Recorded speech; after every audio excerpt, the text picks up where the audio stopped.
नमस्कार, Hindi star with Suresh Kumar में आपका स्वागत है। आज के इस वीडियो में हम उपन्यास सम्राट, महान कथाकार, कलम के सिपाही मुंशी प्रेमचंद की कहानी नमक का दरोगा का अध्ययन करेंगे। यह कहानी 11वीं कक्षा सीबीएसई बोर्ड पाठ्यक्रम के लिए निर्धारित है। आइए पहले लेखक का संक्षिप्त परिचय लेते हैं। लेखक का जन्म सन 1880 लमही गांव उत्तर प्रदेश में हुआ था। इनकी प्रमुख रचनाएं सेवा सदन, प्रेमाश्रम, रंगभूमि, निर्मला, कायाकल्प, गवन, कर्मभूमि, गोदान आदि हैं। इनकी कहानियों का संग्रह मानसरोवर नाम से 8 भागों में प्रकाशित हुआ है, आप पढ़ सकते हैं वहां पर। लेखक की मृत्यु 1936 में हुई। अब यहाँ पर जो हम मूल बात आपको बताने जा रहे हैं वो ये है कि इसके पहले, मुंशी प्रेमचंद के पहले कहानी या उपन्यास कल्पना लोक में लिखे जाते थे। उसमें कल्पना लोक ज़्यादा होता था, यथार्थ नहीं होता था, रोमानियत होती थी। लेकिन मुंशी प्रेमचंद ने यथार्थपरक कहानी लेखन की शुरुआत की, यथार्थपरक उपन्यास लेखन की शुरुआत की। बचपन बहुत अभाव में बीता है, जैसे तैसे बीए की पढ़ाई की। मैथ सब्जेक्ट में बहुत कमज़ोर थे, गणित में फेल हो जाते थे। लेकिन समाज के गणित को इन्होंने ऐसा पढ़ा था कि वैसा कोई भी लेखक नहीं पढ़ पाया। गांधी जी के राष्ट्रीय आंदोलन से भी जुड़े रहे, इसलिए इन्होंने सरकारी नौकरी छोड़ दी गांधी जी के असहयोग आंदोलन में भाग लेने के लिए। और इनकी रचनाओं की विशेषता यह है कि वो आदर्शोन्मुखी यथार्थवाद लिए हुए होती हैं। अब आपको लग रहा होगा कि आदर्शोन्मुखी यथार्थवाद है क्या, तो उसका मतलब ये है कि ऐसा यथार्थ जो आदर्श की तरफ उन्मुख हो। जैसे लेखक का मानना है कि अगर जीवन की सच्चाई का हम वर्णन करें, जीवन के यथार्थ का वर्णन करें, तो जो जीवन में सच का साथ देता है उसका हाल अभिमन्यु जैसा होता है। पूरा जमाना उसके विरुद्ध होता है और निहत्था अभिमन्यु अकेले जीवन संग्राम में मारा जाता है। लेखक का मानना है कि अगर हम कल्पना लोक में जीते रहेंगे, समाज की समस्याओं से मुंह मोड़ लेंगे, और अगर खाली यथार्थ दिखाएंगे तो लोगों में निराशा व्याप्त हो जाएगी, उनमें उनका मानवता से भरोसा उठ जाएगा, हर मनुष्य में बुराई ही देखेंगे। इसलिए लेखक अपनी रचनाओं में समाज के यथार्थ का स्पष्ट रूप से दिखाता है, लेकिन उसके समाधान के रूप में वो आदर्श की तरफ झुक जाता है। उसका समाधान वो आदर्श में देखता है, वो दिखाता है कि ऐसा ना होकर के ऐसा होना चाहिए, ऐसा होता तो ज़्यादा बेहतर होता। यहाँ पर जो उनकी कहानी है नमक का दरोगा, वहाँ भी आदर्शोन्मुखी यथार्थवाद है। तो आइए हम कहानी पढ़ना शुरू करते हैं। जब नमक का नया विभाग बना और ईश्वर प्रदत्त वस्तु के व्यवहार करने का निषेध हो गया, मतलब उस समय की कहानी है जब नमक का एक विभाग हुआ करता था। और उस समय अंग्रेजों के समय में नमक बनाने पर, नमक के प्रयोग पर कुछ रिस्ट्रिक्शन था, कुछ निषेध था, रोक थी। और आप जानते हैं अगर किसी चीज़ पर रोक लग जाती है तो उसका व्यापार चोरी छिपे होता है। और अगर नमक जैसी वस्तु हो जिसके बिना काम ही न चले तब तो स्वाभाविक है। जैसे आप देखते होंगे अभी बिहार में शराबबंदी लागू है, लेकिन लोग क्या है, चोरी से शराब बेचते हैं। जो पहले एक जगह भी मिलती थी अब क्या है, होम डिलीवरी हो रही है। इसी तरह से जब नमक, और नमक क्या है, ईश्वर प्रदत्त वस्तु, ईश्वर प्रदत्त का मतलब ईश्वर द्वारा प्रदान की गई, उसके व्यवहार पर, उसके प्रयोग पर रोक लग गई। निषेध मतलब रोक, तो लोग इसका चोरी छिपे व्यापार करने लगे। अनेक प्रकार के छल प्रपंचों का सूत्रपात हुआ, मतलब अनेक प्रकार के तिकड़म, छल प्रपंच मतलब जोड़ जुगाड़, तिकड़म का सूत्रपात हुआ, मतलब उसका जन्म हुआ। कोई घूस से काम निकालता था, कोई चालाकी से, कोई कुछ पैसा वैसा देके काम निकाले तो कोई चालाकी से। अधिकारियों के पौ 12 थे, पौ 12 मुहावरा है, मतलब अधिकारियों की बल्ले बल्ले थे, उनको खूब कमीशन मिलता था। पटवारी गिरी का सर्वसम्मानित पद छोड़ छोड़कर लोग इस विभाग की बरकंदाजी करते थे। मतलब नमक विभाग में कोई भी पद मिल जाए तो लोग बड़ा अपने आप को सौभाग्यशाली समझते थे। पटवारी गिरी मतलब जो पटवारी होते हैं, जमीन की जो नाप जोख करते हैं, उसका पद उस समय बड़ा सम्मानित था। सर्वसम्मानित मतलब सब जगह सम्मानित, सबसे सम्मानित। उस पद को छोड़ करके लोग इस विभाग में, कौन सी विभाग में, नमक विभाग में बरकंदाजी, बरकंदाजी का मतलब है जो सिपाही बंदूक लेके चलता है, चौकीदार या बंदूक लेके चलने वाला सिपाही, वो मतलब यहाँ पे लेखक कह रहा है कि नमक विभाग का उस समय इतना बोलबाला था कि पटवारीगिरी का सम्मानित पद छोड़ करके लोग इस विभाग में बरकंदाजी मतलब बंदूक लेके चलने वाला सिपाही या चौकीदारी का भी काम करना पसंद करते थे।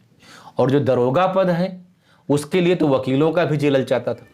ये वो समय था जब अंग्रेजी शिक्षा और ईसाई मत को लोग एक ही मानते थे।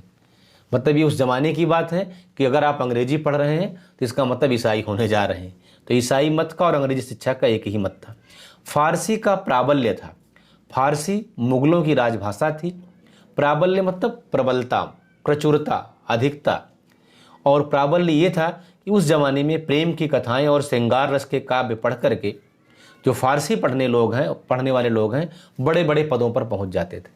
मैं आपको बताऊं कि जब मैं इलाहाबाद में तैयारी कर रहा था सिविल की, तो उस समय एक दौर आया था कि फिलॉसफी और संस्कृत पढ़ने वाले साधारण बच्चे भी एसडीएम हो जाते थे।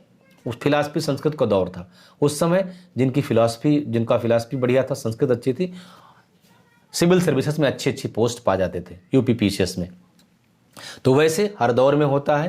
तो इस समय भी क्या था कि फारसी पढ़ने वाले लोग बड़े बड़े पदों पर बैठ जाते थे, सर्वोच्च पदों पर। एक कहावत भी है कि पढ़े फारसी बेचे तेल, यह देखो कुदरत का खेल। कि मतलब फारसी पढ़ने के बाद भी आदमी तेल बेच रहा है, ये कुदरत का खेल क्या है, ये भाग्य का मामला है। मतलब ये था कि उसमें फारसी पढ़ने वाला व्यक्ति अगर कोई फारसी पढ़ा है तो बहुत बड़ी पोस्ट पर होगा, छोटी मोटी जगह पे नहीं होगा। जैसे आज अंग्रेजी का जितना बोलबाला है उससे कई गुना ज़्यादा बोलबाला फारसी का था। मुंशी बंसीधर जो इस कहानी के नायक हैं, उन्होंने जुलेखा की विरह कथा समाप्त करके मजनू और फरहाद के प्रेम वृत्तांत को नल और नील की लड़ाई और अमेरिका के आविष्कार से अधिक महत्व की बात समझते हुए रोजगार की खोज में निकले। अब यहाँ पर मैं आपको बताऊं, जितनी भी प्रेम कहानियां हैं ज़्यादातर फारसी में हैं या अरब जगत से हैं। तो यहाँ पर क्या है, मुंशी बंसीधर, यूसुफ जुलेखा, ये प्रेम कहानी है।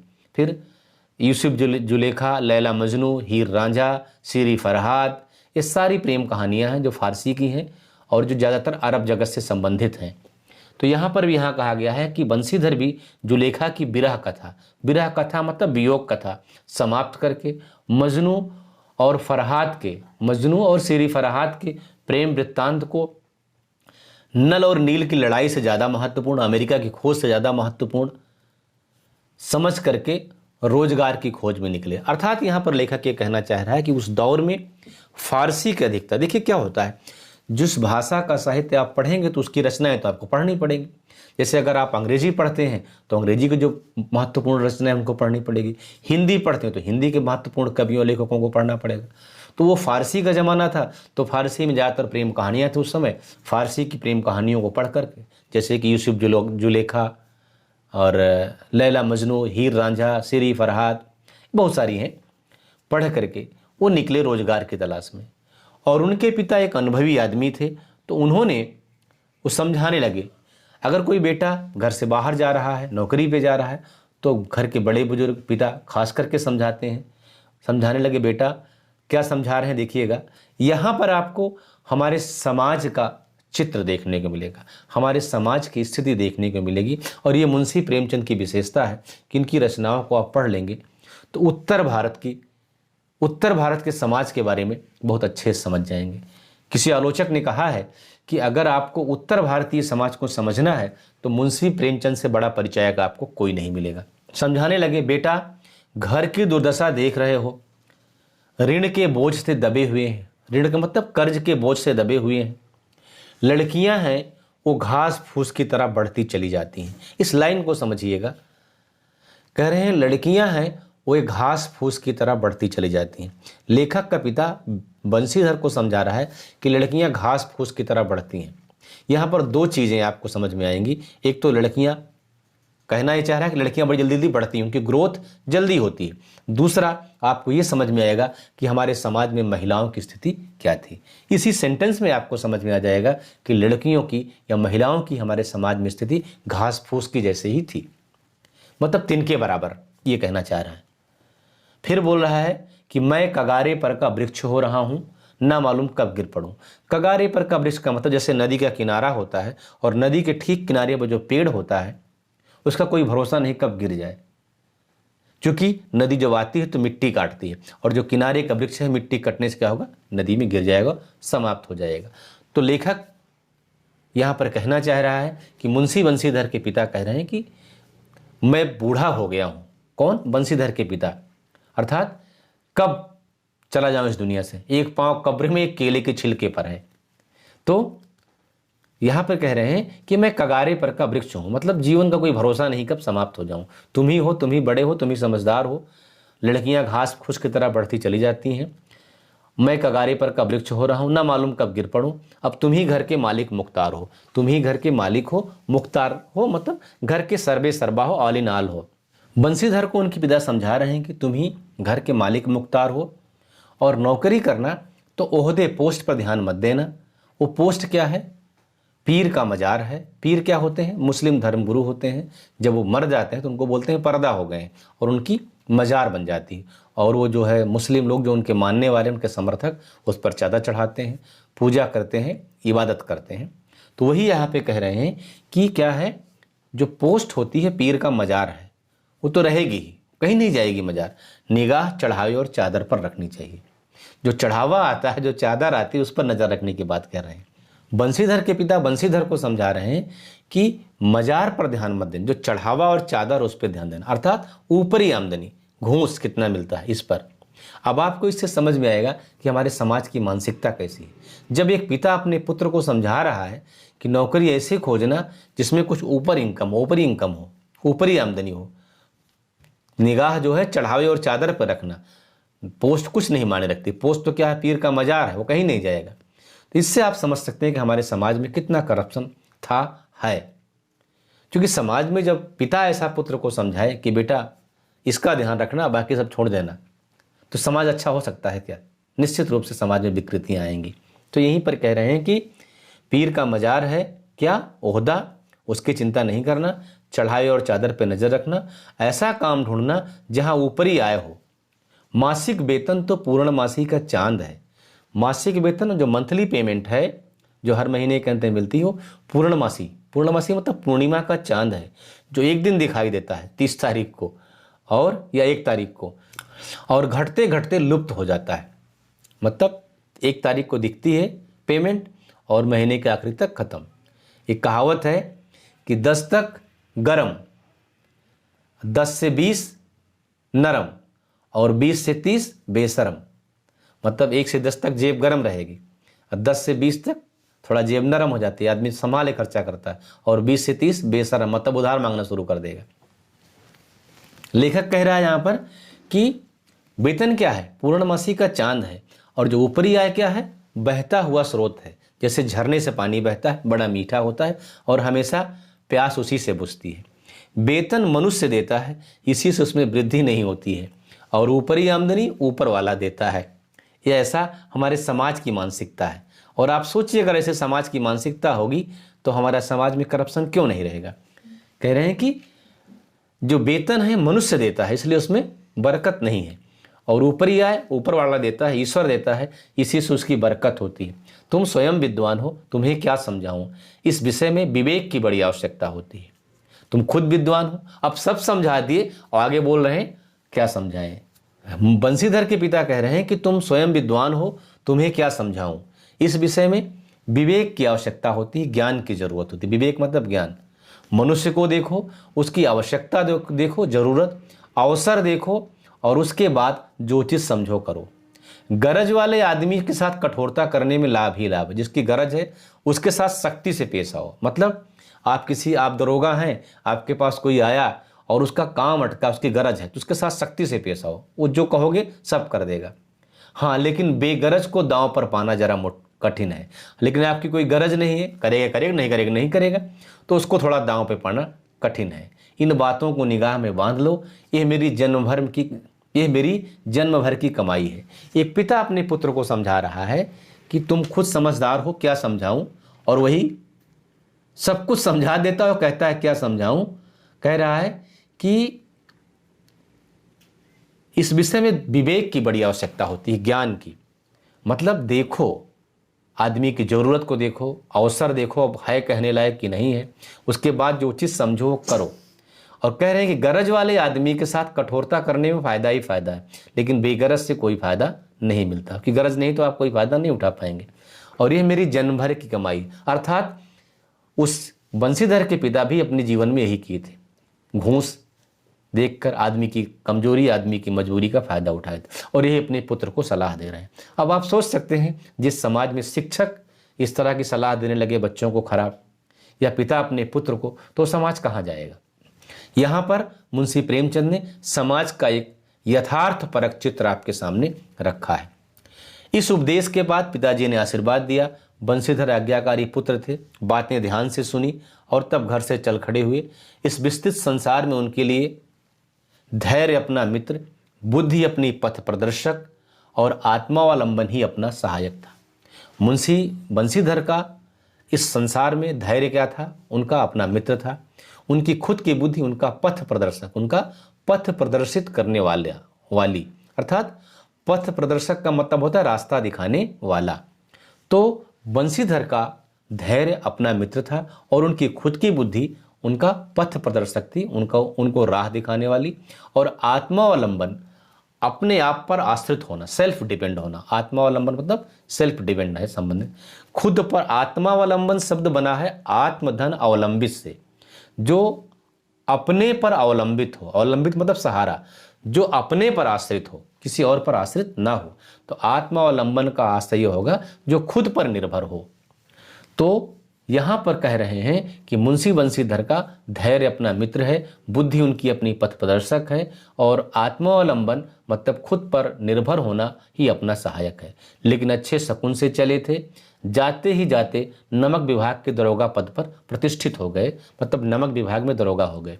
वही जिसके बारे में मैंने आपको पहले बताया कि नमक विभाग में लोग चौकीदारी करने को भी अपना सौभाग्य समझते थे, और इस विभाग में दरोगा हो जाए तो बहुत बड़ी बात है, जिसके लिए वकीलों का जी ललचाता था। वेतन अच्छा और ऊपरी आय का तो ठिकाना ही ना था। अच्छा वेतन था और ऊपरी इनकम का कोई ठिकाना नहीं, कितना मिल जाए कुछ कह नहीं सकते। वृद्ध मुंशी जी अर्थात बंशीधर के पिता को सुख संवाद मिला। सुख संवाद का मतलब गुड न्यूज। तो फूले न समाये, फूले न समाना मुहावरा है, मतलब बहुत खुश हो गए। महाजन कुछ नरम पड़े, कलवार की आशालता लहलहाई, पड़ोसियों के हृदय में सूल उठने लगे।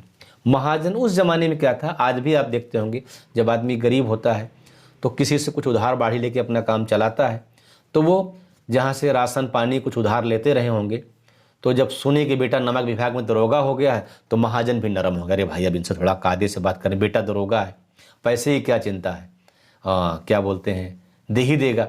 तो महाजन जिनके यहाँ उधार लेते थे वो नरम पड़ गए। जिनके यहाँ से कलवार की आशा लता लहलहाई, जहाँ से कुछ और सामान खरीदते थे, कलवार भी एक तरह का व्यापारी वर्ग है। और पड़ोसियों के हृदय में सूल उठने लगे। सूल मतलब कांटा होता है। पड़ोसियों के हृदय में भाला चुभने होता नहीं, कहा जाता है कि लोग अपने दुख से नहीं दुखी हैं, पड़ोसियों के सुख से दुखी हैं। अब आगे का दृश्य है, मुंशी बंशीधर नौकरी पर हैं, जाड़े के दिन था, रात का समय है, नमक के सिपाही चौकीदार सब नशे में मस्त हैं। सिपाही दरोगा रात में पी के सो जाते हैं।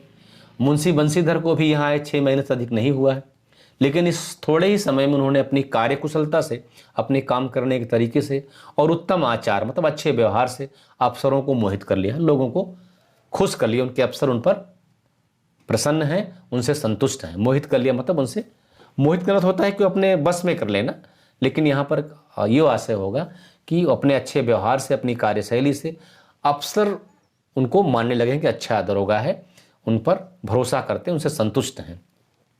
अफसर लोग उन पर बहुत विश्वास करने लगे। नमक के दफ्तर से एक मील पूर्व की ओर जमुना बहती है।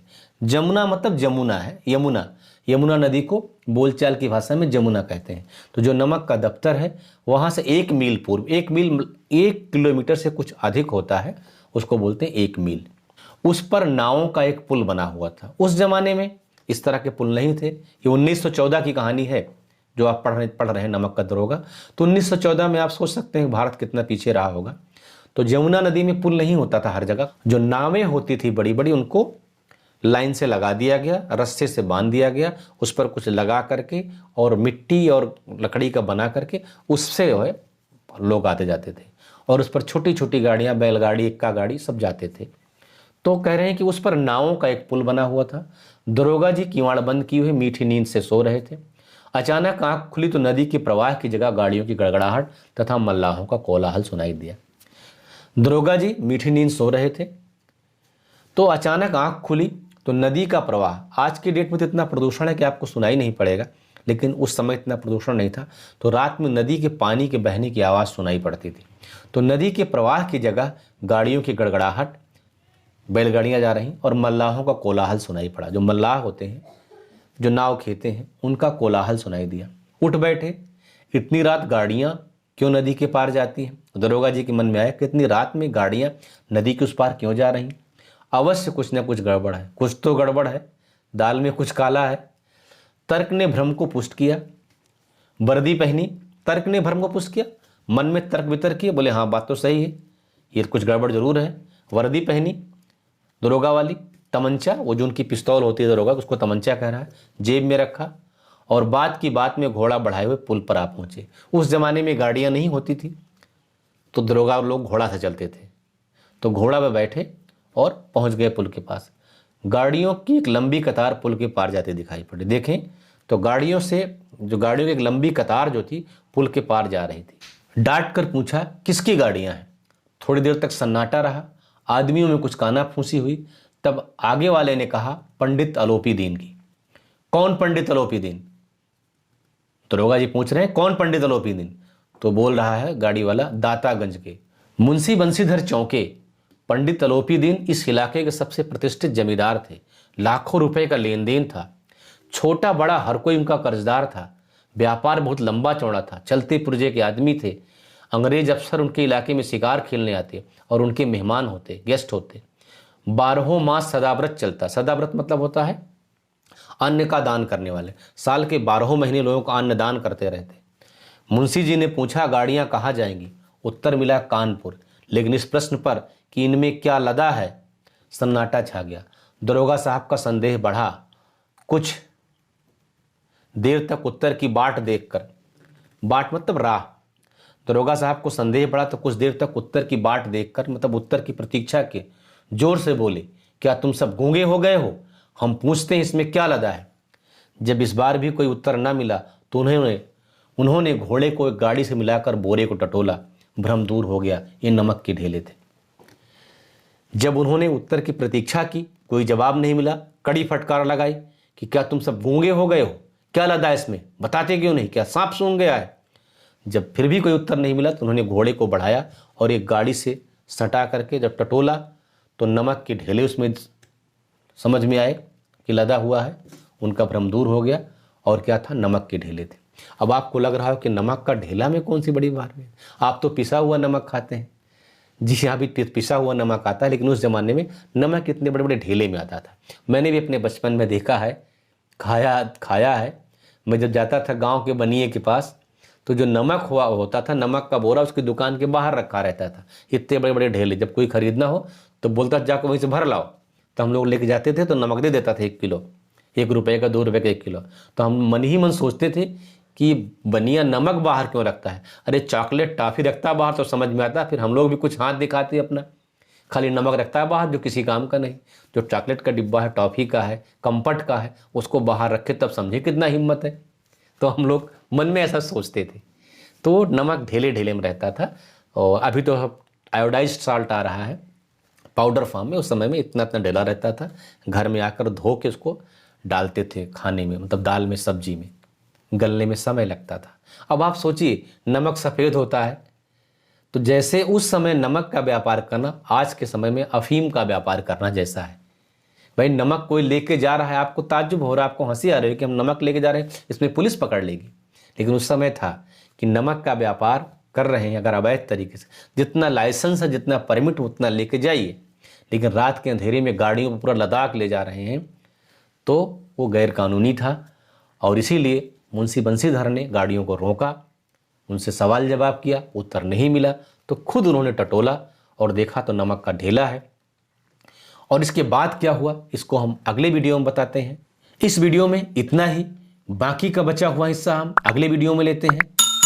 अगर आप चाहते हैं कि आपकी हिंदी राष्ट्रभाषा बने, अधिक से अधिक लोगों तक पहुँचे, तो वीडियो को लाइक कीजिए, शेयर कीजिए और अगर चैनल पर नए हों तो सब्सक्राइब कीजिए ताकि हमारे हौसले को बढ़ावा मिले और आपके लिए हम ऐसे ही अच्छे अच्छे वीडियो लाते रहें। हिंदी के प्रचार प्रसार में आप हमारा सहयोग करते रहें। मिलते हैं अगले वीडियो में कुछ नई जानकारी के साथ। तब तक के लिए जय हिंद, वंदे मातरम।